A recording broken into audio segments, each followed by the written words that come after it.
சில வாரத்துக்கு முன்னாடி ஒரு அமெரிக்கன் கம்பெனி அவங்க வண்டியை ஒரு விலைக்கு விற்க போறேன்னு சொன்னாங்க. அந்த ரேட்டை கேட்ட உடனே அமெரிக்கன் ஆட்டோ இண்டஸ்ட்ரியே ஆடிருச்சுன்னு தான் சொல்லணும். $24,950 மட்டுமே. இது ஒரு ஈவி பிக்கப் ட்ரக்.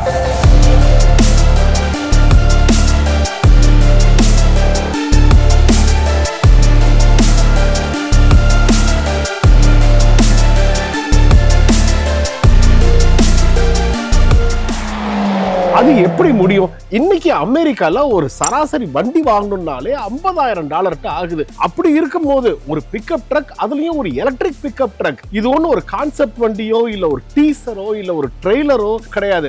வண்டி மார்க்கெட்ல நிஜமாவே ரிலீஸ் ஆக போகுதுன்னு அவங்களும் பப்ளிசைஸ் பண்றாங்க. இந்த வண்டிக்கு இம்மீடியட்டா ப்ரீ ஆர்டர்ஸ் எடுக்க ஆரம்பிக்கிறாங்க. இந்த வண்டிக்கு ஒரு பெரிய பேக்கிங் அமேசானுடைய ஜெஃப் பேசோஸ் இந்த கம்பெனிலயும் ஒரு ஆளா இருக்காரு. இந்த வண்டி பேரு ஸ்லேட். பேருக்கு தகுந்த மாதிரியே கிளீனான ஒரு சிம்பிளான மாடுலர் டிசைன்ல தான் இந்த வண்டியை டிசைன் பண்ணி பில்ட் பண்ணிருக்காங்க. மற்ற ஈவி கம்பெனிஸ்க்கு மத்தியில இதால சர்வைவ் ஆக முடியுமா, சஸ்டெயின் ஆக முடியுமா, எப்படி இவ்வளவு குறைஞ்ச விலைக்கு ஒரு வண்டியை பண்ண முடியும், அதை பத்தி தான் இந்த வீடியோல டீடைலா பார்க்க போறோம். வாங்க வீடியோக்குள்ள போலாம்.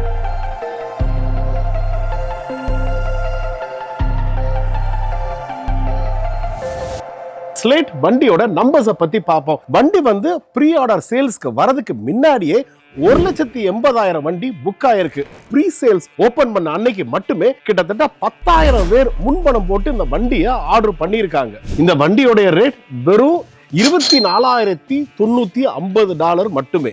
இந்த பிரைஸ் எப்படி சாத்தியம்? அதுக்கு ரெண்டு முக்கியமான காரணங்கள். முதல் காரணம், இந்த வண்டியோட பாடி ஃபுல்லாவே பிளாஸ்டிக், ஆனா ஹெவி டஃப் பிளாஸ்டிக். பொதுவா ஒரு வண்டியோட மேனுஃபேக்சரிங்ல அந்த மெட்டல் பாடி அசம்பிளியை செட் பண்ணி வண்டியில ஃபிட் பண்றதுதான் ஒரு ஹையஸ்ட் காஸ்ட் ஃபேக்டர். அதை கம்ப்ளீட்டா எலிமினேட் பண்ணிட்டாங்க ஒரு ஹார்டான ஒரு பிளாஸ்டிக்ல இந்த வண்டியை பில்ட் பண்ணதுல. ரெண்டாவது ஃபேக்டர் பெயிண்ட். வண்டிக்கு வந்து பொதுவா நிறைய காசு செலவு பண்றது இந்த பெயிண்டிங் ஒர்க்ல தான், கிளீனா ஃபினிஷ் வரணும்னு. ஆனா இந்த வண்டிக்கு பெயிண்டே அவங்க கொடுக்கல. அந்த பிளாஸ்டிக் மோல்டு என்ன ஒரு கிரே கலர்ல வருதோ அதை அப்படியே போட்டு வண்டியில வச்சுட்டாங்க. இந்த ரெண்டு பிரைமரி ரீசன்ஸ் வந்து வண்டியை வெறும் $24,950 கொண்டு வரதுக்கு முடிஞ்சது. இந்த வண்டி ஓடுறது 63,000 கிலோவாட் லித்தியம் பேட்டரியில.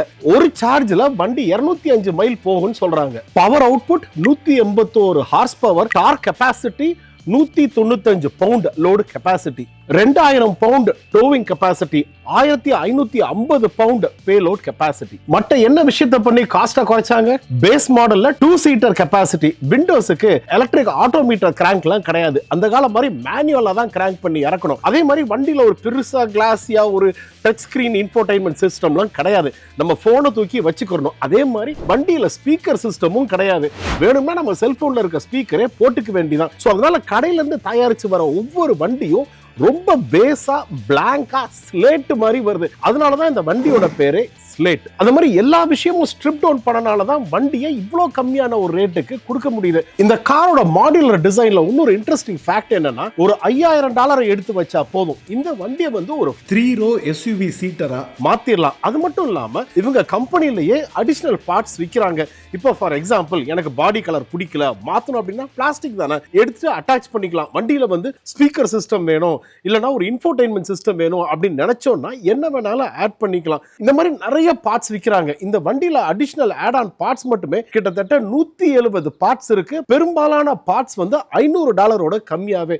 ஒரு சின்ன அமௌண்ட் மேல ஆட் பண்ணி நமக்கு தகுந்த மாதிரி நமக்கு எது முக்கியம்னு நினைக்கிறோமோ அந்த ஃபீச்சர்ஸ் எல்லாம் வண்டியில ஆட் பண்ணோம் அப்படின்னா ஃபுல் ஃபிளெஜ்ட் எஸ்யூவியாவே ஆயிரும். இது வரைக்கும் ஆட்டோமொபைல் இண்டஸ்ட்ரியிலேயே இந்த மாதிரி வந்து ஒரு பேஸ் ஸ்லேட் வண்டியை கொடுத்துட்டு கொஞ்சம் காசை போட்டா நீங்க இதை அப்கிரேட் பண்ணலாம், அதை அப்கிரேட் பண்ணலாம், உங்களுக்கு எவ்வளவு ரேஞ்சுக்கு வேணுமோ அந்த மாதிரி அப்கிரேட் பண்ணிக்கலாம்ன்ற ஒரு மாடல்ல இது வரைக்கும் எந்த வண்டியும் வந்தது கிடையாது. ஓரளவுக்கு ஜீப் வருதுன்னு சொல்லலாம். ஆனா ஜீப் இருந்தாலும் ஒரு பேஸா பில்ட் பண்ண வண்டியை தான் மாடிஃபை பண்ண முடியுமே ஒழிய இந்த மாதிரி கம்ப்ளீட்லி ஸ்ட்ரிப் டவுன் ஒரு ஸ்லேட் மாதிரி ஒரு மாடல் வந்தது கிடையாது. இந்த வண்டியை முதல்ல புக் பண்ணவங்க கிட்டத்தட்ட என்ன பிரைஸ்ல புக் பண்ணிருக்காங்கன்னா 27,000 இருந்து $40,000 வரைக்கும் புக் பண்ணிருக்காங்க. ஏன்னு கேட்டீங்கன்னா அந்த பேஸ் மாடல் $24,950 தான். ஆனா இருந்தாலும் நமக்கு ஏதாச்சும் வந்து இப்போ உட்காந்து கிராங்க் விண்டோ வச்சு ஜன்னலை மூடிக்கிட்டு இருக்க முடியுமா? ஒரு ஆட்டோமேட்டிக் விண்டோ போடணும், சரி எனக்கு வண்டியோட கலர் பிடிக்கல, வண்டியில ஸ்பீக்கர்ஸ் வேணும் அப்படின்னு கொஞ்சமா விஷயமா ஆட் ஆன் பண்ணும்போது விலை ஏறிடுது. கிட்டத்தட்ட ஒரு $35,000 இருந்து $40,000 இந்த வண்டி வந்துருது. ஆனா அந்த மாதிரி ஒரு ஹை பிரைஸ் பாயிண்ட்க்கு வரும்போது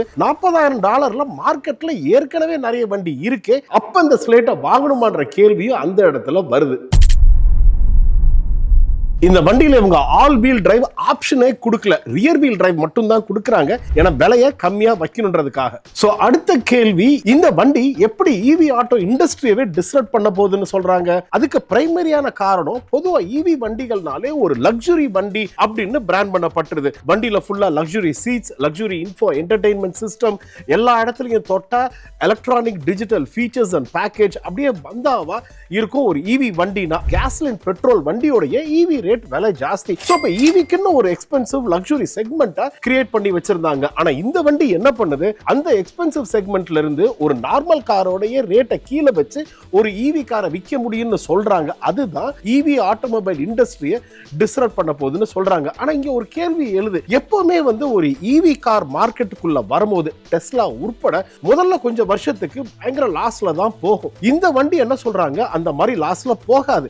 ஏன்னா நாங்க வந்து எங்களுடைய இன்ஜினியரிங், எங்களுடைய டிசைனை பயங்கரமா பெர்ஃபெக்ட் பண்ணியிருக்கோம். $25,000 ஒவ்வொரு வண்டியை வச்சு நாங்க வித்தாலும் எங்களுக்கு ஒவ்வொரு வண்டியில இருந்து லாபம் வரதான் செய்யும் அப்படின்றாங்க. அதுல அவங்க நம்பிட்டு இருக்கிற இன்னொரு முக்கியமான காரணம், வண்டியை மக்கள் வந்து ஒரு பிளாங்கா ஸ்லேட்டா வாங்கிடுவாங்க. அதுக்கப்புறம் இந்த ஆட் ஆன் ஃபீச்சர்ஸ் அண்ட் பார்ட்ஸை போடும்போது அதுல இருந்து எங்களுக்கு காசு வர ஆரம்பிக்கும் அப்படின்றதும் அவங்களோட இன்னொரு ஒரு ஃபோக்கஸ் பாயிண்ட். அதனால இந்த வண்டி வந்து எப்ப மார்க்கெட் ரோட்ல ஓட ஆரம்பிக்குதோ அதுல இருந்து ஒரு 18 இருந்து 24 மாசத்துக்குள்ள இந்த வண்டி உண்மையிலேயே ஈவி இண்டஸ்ட்ரியை டிஸ்ரப்ட் பண்ணிச்சா, ஈவி மார்க்கெட்டை மாத்திச்சான்ற கேள்வி கண்டிப்பா எழும். அப்படி இது மாத்திச்சுன்னா மக்களோட நேச்சுரலான அடுத்த கொஸ்டின் என்னது, இந்த ஒரு எலக்ட்ரிக் வெஹிக்கிளை $25,000 கொடுக்கும் போது எதுக்கு இப்போ டெஸ்லா 60,000 விலை வச்சு விற்கணும், எதுக்கு ரிவியன் 65,000-70,000 வச்சு விற்கணும், எதுக்கு வந்து ஒவ்வொரு எலக்ட்ரிக் வண்டியும் இவ்வளவு காசு போட்டு வாங்கணும்? இந்த ஸ்லேட்டை பேஸா வாங்கிட்டு எனக்கு டெய்லி சும்மா ஆபீஸ்க்கு போயிட்டு வரதுக்கு தான், இல்ல ஒரு பக்கத்துல ஒரு கான்ட்ராக்டிங் ஒர்க்குக்கு போயிட்டு வரதுக்கு தான், எனக்கு வந்து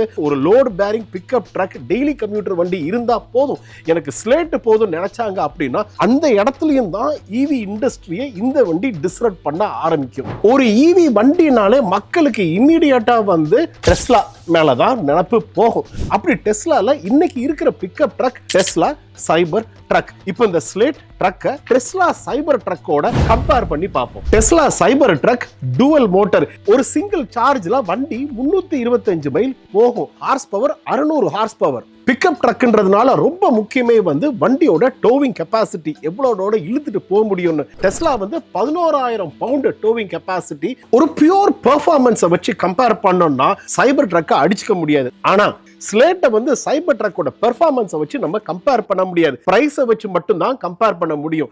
ஸ்லேட்டோட காஸ்ட் கிட்டத்தட்ட $25,000, சைபர் ட்ரக்கோட காஸ்ட் கிட்டத்தட்ட $80,000 போகுது. ஸ்லேட் இந்த இடத்துல கிளியரா டெஸ்லா சைபர் ட்ரக்கோட கம்பீட் பண்ண ட்ரை பண்ணல. ஒரு என்ட்ரி மார்க்கெட் இருக்கு இல்லையா ஈவிக்கு, ஒரு மக்களால அஃபோர்ட் பண்ண முடியாது என்னால சைபர் ட்ரக்னு இருக்கிற மார்க்கெட்டை கேப்சர் பண்ணதான் ஸ்லேட் ட்ரை பண்றாங்க.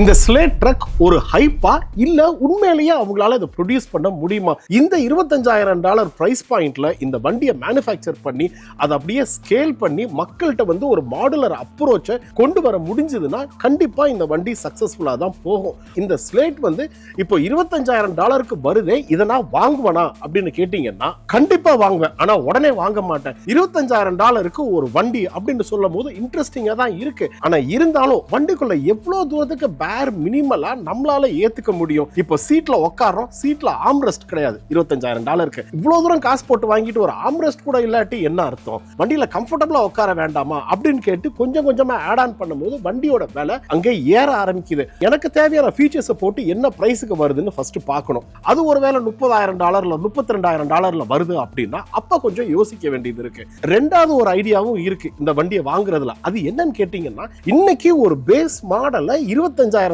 வெளியிடுறாங்க. இந்த வண்டியை நிறைய மக்கள் வாங்க தான் செய்வாங்க. அதே வண்டியை ஒரு வருஷம் இல்ல 2 வருஷம் கழிச்சு செகண்ட் ஹேண்ட் மார்க்கெட்ல விற்க ட்ரை பண்ணுவாங்க. $25,000 வண்டியை செகண்ட் ஹேண்ட்ல வித்தா எவ்வளவுக்கு விற்க முடியும்? ஒரு $15,000 விற்க முடியும். அப்போ நான் ஒரு வருஷம் வெயிட் பண்ணேன்னா $15,000 வாங்கிட்டு அதுக்கு மேல என்ன ஃபீச்சர் வேணுமோ, என்ன கலர் வேணுமோ எல்லாத்தையும் அதுக்கப்புறம் ஆட் பண்ணிக்கலாமே. ஆட் பண்ணி புது வண்டி ஆக்கி ஓட்டலான்றது என்னோட ஐடியா.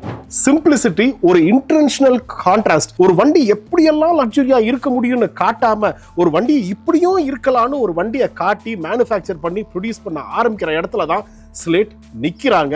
இந்த வண்டி இன்னும் 1 வருஷம் கழிச்சு 1.5 வருஷம் கழிச்சு பார்க்கும்போது மார்க்கெட்ல சக்சீட் ஆச்சா, உண்மையிலேயே ஈவி இண்டஸ்ட்ரியை டிஸ்ரப்ட் ஆச்சான்னு நம்ம பொறுத்திருந்து தான் பார்க்கணும். இந்த வீடியோ பிடிச்சிருந்ததுன்னா இது போல பல இன்ட்ரெஸ்டிங் வீடியோக்களை பார்க்கறதுக்கு மறக்காம கீழே சப்ஸ்கிரைப் பட்டன் இருக்குல்ல, அதை தட்டி விட்டு போங்க.